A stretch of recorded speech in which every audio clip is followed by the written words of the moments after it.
All right, here with former Calmon boys basketball coach Dan Dickens, now watching from the sidelines, but still watching intently throughout the Section 5 boys basketball season. We figured we'd bring him in and gain some perspective from the old coach. Coach, how you doing?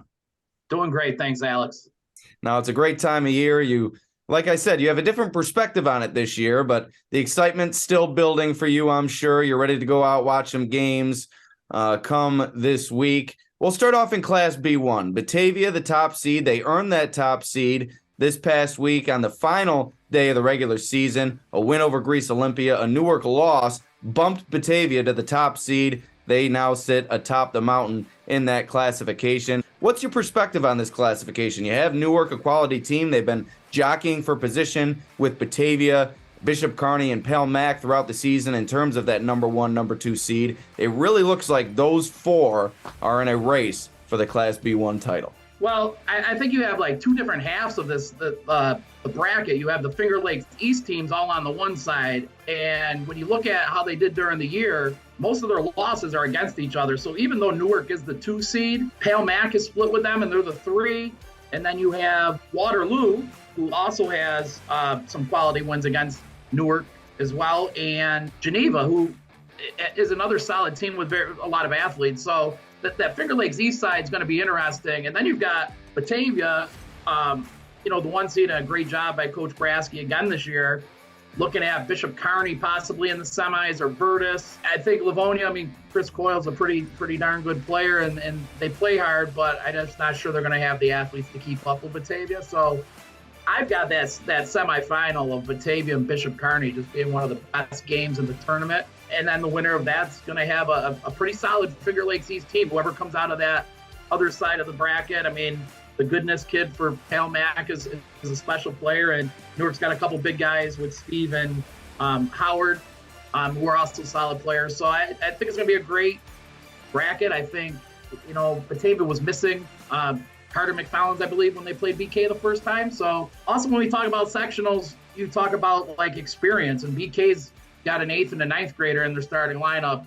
It's a little different atmosphere. You like teams, you like players that have been there, players that have been in the finals. It's a lot more comfortable going into those big games with experience. So that'd be something I think that will favor Batavia a little bit in that semifinal, but I can't wait. That's one I've already got circled. I'm going to go watch. Yeah, that'll be a rematch, as you mentioned, from the regular season, a game that Batavia lost. They battled in that game, withered away down the stretch. They were without one of their top players in Carter McFallon. So we'll see if Batavia gets another crack at Bishop Kearney, how they fare if they're at full strength. But moving right along to Class B2, this is a muddied bracket. Hornell has been right at the top throughout the season, but plenty of talent in this bracket beneath them. And Hornell hasn't necessarily been blowing teams away this year. They do have the Pico brothers, who are fantastic athletes, particularly Gennaro Pico, who has led them throughout the season. But you have Hornell, you have Dansville, you have Leroy, and then even Wellsville. You know that their track record speaks to championship basketball. So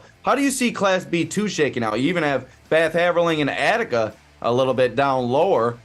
They've faced some tough competition this year, battle-tested entering the tournament. Yeah, I think this is, I'll tell you, one of the things I really enjoy is that most schools do stream their games now. So I was able to watch a lot of games. And one of the games that really sticks out, it was the Hornell-York game fairly early in the year. And I had known about the Pico kid, but I think he snuck up on some people. And he probably had one of the best games I've watched anybody play this year, as Hornell ended up beating by York by about 10 or so. It's been a little while with some of these other teams. I think Wellsville's got that track record of success. Like, these kids have all been in the semis. They've been in the finals. It's also a little different this year because the finals are going to be held at the Blue Cross Arena, which, if you haven't played there, that can be a little jaw-dropping for some of these players.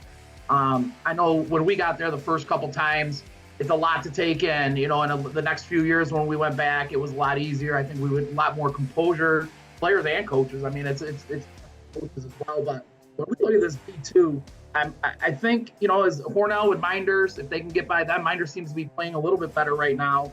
I look at that Dansville-Leroy matchup in the semis as being a very competitive game. I think Leroy probably has, the best big man. Pico and Holly are pretty equal as far as, like, I'm not going to say one's better than the other. I'd take them both in a heartbeat. I think it's Merritt Holly Jr. from Leroy, the 1,000-point scorer. He hit that amazing buzzer beater that went a bit viral on social media. Yeah, I mean, he's quicker for a big guy too. It's deceptive, very very deceptive from him. And I think that Danville Leroy, and then that Hornell Wellsville game. I mean, the Dunbar kid from Wellsville basically carried them last year into the finals. He had a huge game against Dansville, brought them back to win. I could see this one going anyway. I even like World of Inquiry, and then like you said, Attica and Haverling have played tough. The Hagedon kid for Haverling is very talented, big kid, only a sophomore. You take a look at Attica with, Janes and Harding and those guys, and Dansville's just solid. Like their starting five are all, anybody can go off at any time, and he's been getting some good play off the bench from some guys. I think this is probably the most unpredictable bracket that's out there. I mean, I could see an upset in this one. I could see, the chalk going and it being Hornell and Dansville, but I think these semifinal games are going to be very competitive here. I think Coach Scholes has had some success. Coach Moody's, he's really built something special down at Dansville, and I know, getting to the finals would be a big accomplishment for them, as with Coach Weidman at Leroy, and like we said about Coach Allman at Wellsville, like he's been there, they've won. So this is going to be a very competitive bracket, and I can see this going a lot of directions. And I think that Saturday final at Blue Cross, I think this might be one of the best, most competitive games we'll see. Moving right along, we have Class C's now.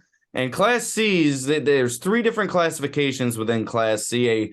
A loaded Class C bracket, which leads to 2 crossover games after the sectionals are over to determine Section 5's representative in the Far West Regional Final. You have Rochester Academy sitting atop this classification. They've already beat Avon and I believe Geneseo this season, the 2 and the 3 in this classification. Avon, a 3 or 4 time defending champion. I'm sorry, it always gets confusing with the Braves. They win so much out there, but multiple championships in a row for the Braves. Geneseo, a budding team this year with Ryan Whitney, Ethan Bennett, Agosa Akpolfe, amongst a host of talent on that roster. So you have these 3 top teams, Rochester Academy, Avon, and Geneseo. They've all played this season, and the results have been mixed in terms of Avon and Geneseo, but for Rochester Academy, it looks like they're the lead dog entering this bracket. Yeah, I think don't sleep on North Star at 5. North Star just beat Rochester Academy a little over a week ago. Also, Rochester Academy has not played their best down the stretch. I think they've lost 3 of their last 5. I mean, it looked like Avon was going to be possibly the 1 seed, and then they lost to York. So, this is also going to be a very competitive semifinals. Avon, Geneseo. I mean, North Star, I think, is going to beat East Rochester, which would set up a Rochester Academy and North Star semi. Avon and Geneseo had they split, I believe, or they only played once. Geneseo. No, Geneseo won the first, Avon won the second. Yeah, they did. It's a 7 or 8 game, and like you said, both teams have some very good, talented players. I think when you get into those semifinals and finals, Avon relies a little bit more on the 3-point shot. If they're making them, those are big. But, for Geneseo having a little bit more size than that, I think it's going to be a very open game. If Avon's hitting their threes, I would expect them to come away with a win. If they're off, I think it's probably going to lead towards Geneseo. Like I said, I mean, Avon relies a lot more on the outside game than Geneseo does. And it comes down in these big games, who's got the guts to make these big shots. And you spoke to it earlier with the Blue Cross Arena when they reach the finals. That big cavernous atmosphere sometimes leads to some difficulty for sharpshooters. I'm sure you've seen it in the past with your guys, opponents as well. Just that different environment, that arena type atmospheres, as opposed to an enclosed high school gymnasium, can certainly lead to some struggles for a team like Avon, as you said, that has so many sharpshooters around the floor. They also do have Hudson Volpe inside. We don't want to forget about him, but they certainly do rely on that perimeter shooting. And when it comes down to the finals in Blue Cross Arena, that can certainly spark some trouble for teams. But like you said, you have that Avon-Geneseo potential matchup in the semifinal, and then Rochester Academy looks like they'll advance to the semifinal to take on either East Rochester or perhaps a North Star Christian team that has been playing phenomenally as of late and also has a championship track record. We've seen them in the finals plenty in years past, win it a couple times. So certainly a team to watch, although they're not a part of the top three. But moving right along to Class C2 now, I think this is both of our favorite classification to watch this season. I mean, you have two defending champions and one team that's never won a championship but seems to be vying for a championship each and every year. You have Pembroke leading the way at 19-1, started the season with a loss, have since racked off 19 straight victories under head coach Matt Shea. They have one 1,000-point scorer in Caden Falzer, another upcoming in Tyson Totten, who's now 1 point away from 1,000 points entering the sectional tournament, and plenty of other talent as well. Chase Guzdak, a force inside. So they're leading the way. Then you have York, sectional champions from a season ago, beat your Raiders in the sectional final last year in a good game, and they've come on as of late with that win over Avon. They were behind by 12 in the first half of that game, but came on down the stretch, were able to take that victory over the Braves and have solidified that number 2 seed, sitting at 18-2. And then you have Oakfield, Alabama, who lost a ton of talent from last year that helped carry them to back-to-back championships, but they're 17-3. So who's going to win this classification in Class C2? Yeah, I'm going to tell you, I think, the top 3 seeds with Coach Orman, Coach Shea, and Coach Steller are 3 of the hardest working guys out there, and it shows. I think, personally, I think that the thing that might hold Oakfield back is getting a little bit more consistent scoring from other guys in the big games. I'm certainly not counting them out. They're very physical. If there's one thing I think York has struggled with a little bit this year, it'd be physical teams. I thought Hornell got physical with them in their game that they beat them. Geneseo was able to get physical with them. York struggled a little bit at times, not the whole game because they ended up winning by a dozen or so, but Wheatland Chile was a little physical with York as well, and that's something that Oakfield does really well, is get physical. Coach Orman and Coach Steller are both going to have great game plans. I mean, that's going to be a great game as well. I mean, I'm trying to get to a lot of places to watch some of these semifinals that we've got ahead of us. And that's not saying upsets can't happen, but I don't see either one of those two teams getting deep before the semis. And then when we talk about Pembroke, here's a team that, like you said, lost their first game and have played outstanding basketball. They've had some close games. I will also say York, Pembroke, like their non-league scheduling was great. Like they did not schedule teams that they were just going to handle. Both went outside of the section and played tough teams, and I think that helps get you ready for this atmosphere. I think York had that advantage of winning last year. That obviously was at Dansville. That was not at the Blue Cross. Another big difference.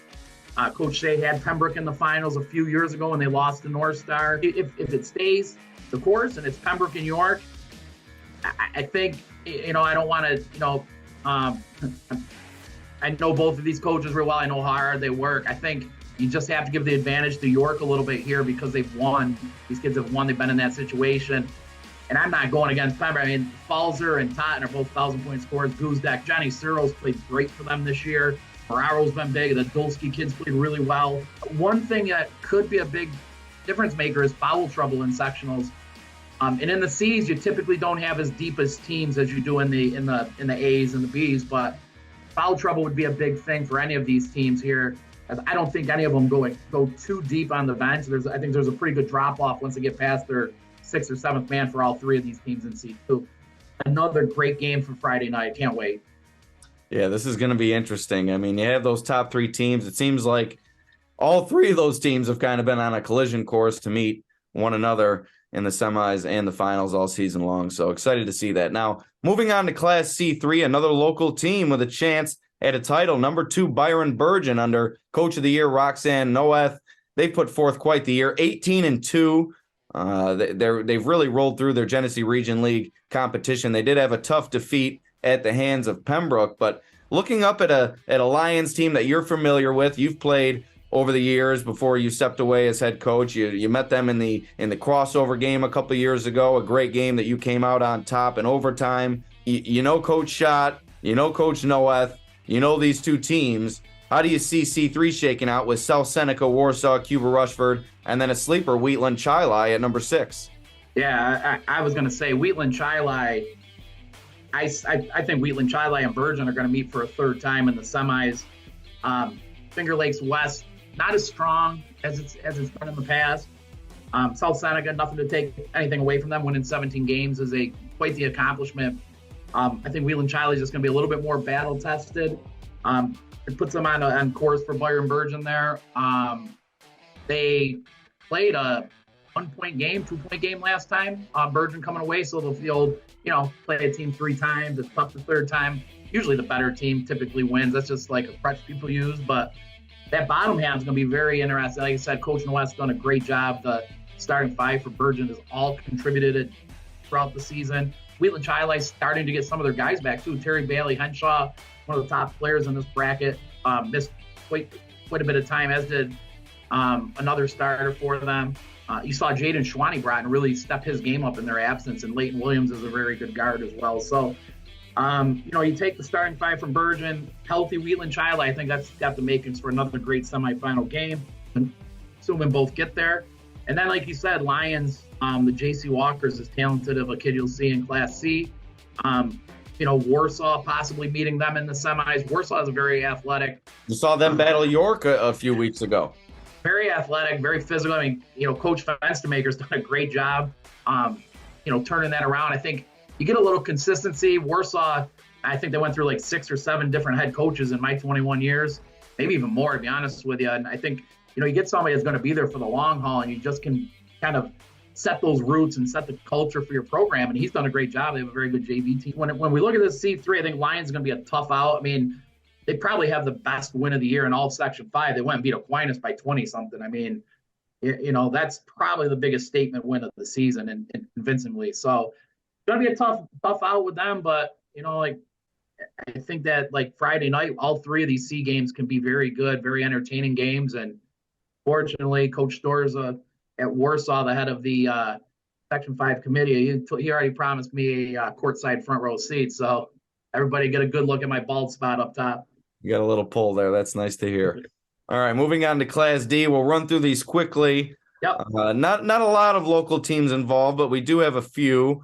You have Mount Morris, who managed a fantastic season in D2. But before we get there, in Class D1, Batavia Notre Dame, the defending champion, going into this tournament, with another defending champion atop them in the standings. Avoca Prattsburgh, we all know about their incredible run to the state title last year.